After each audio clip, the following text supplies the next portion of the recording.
לשמוליק צבי במלאת לו 60 שנה. 66 שנים. יא שמוליק, יא שמוליק. איך קפצת לנו לגיל 66 בלי התראה מוקדמת, איך? איך עם השיער השחור שלך מחלל העצים ולא מפסיק לעוב את אשתו? מי היה מאמין? טוב, אם יש לך תעודת לידה שתוכיח, אנחנו נקבל את זה. ממש הייקה אופיר. אבל יש תנאי, יא שמוליק, יש תנאי.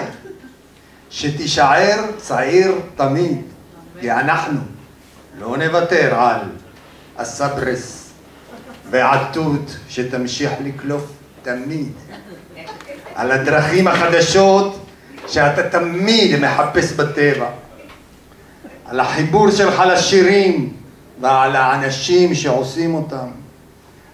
יא שמוליק, יא שמוליק, מתי תשחרר אותנו כבר מנחום העימן הזה? עזוב אותו את החטייר! אתה ילד אתה! שלא תעצור את להקת המעריצות, סליחה, המעריצים, אביבה פה, שממשיכה לרדוף אחריך מהרצאה להרצאה. רק תעשה לנו מערוף, יא שמוליק. אם אביבה עושה לך סימן שתגמור, אז תגמור! יא שמוליק, יא שמוליק. ניתן לך לגדול, אבל אנחנו צריכים כאן ועכשיו הבטחה שלא תפסיק. א', במסיבות, שלא לדבר על ערבי יום העצמאות, סוכות, חנוכה, שבועות ובכלל. ב', בהרצאות, שלא לשכוח את יוסי בנאי, חיים חפר, עווד מנור, שושנה דמארי, נעמי שלום, נעמי שמר, חיים עימן כבר אמרנו? נחום, עימן כבר אמרנו? לא יפסיקו.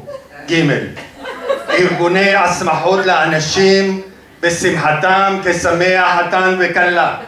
ד', ההסברים על כל נושא, אישיות וסוגיה קלה וחמורה בגמרא, במשנה, בחמשת חומשי תורה, ובכלל שהזיכרון הפנומנלי שלך ממשיך לשפוך בפינוקים למשפחה. יא שמוליק, יא שמוליק, לא היה סבא כמוך ולא יהיה. ותעזוב את הנכד המסכן עם האסלות כבר מהשירים, בסוף הוא לא יאהב מוזיקה. רק אשתך שתחיה מסכימה שתפסיק עם דבר אחד. שמוליק, לעגור.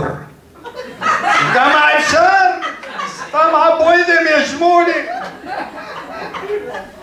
העיקר שלא תפסיק לאהוב אותנו החברים שלך, כי אנחנו, אפילו שקפצת לגיל 66 בלי התראה מוקדמת, לא נפסיק לאהוב אותך לעולם. ואיתנו כל חברי קבוצת נכס.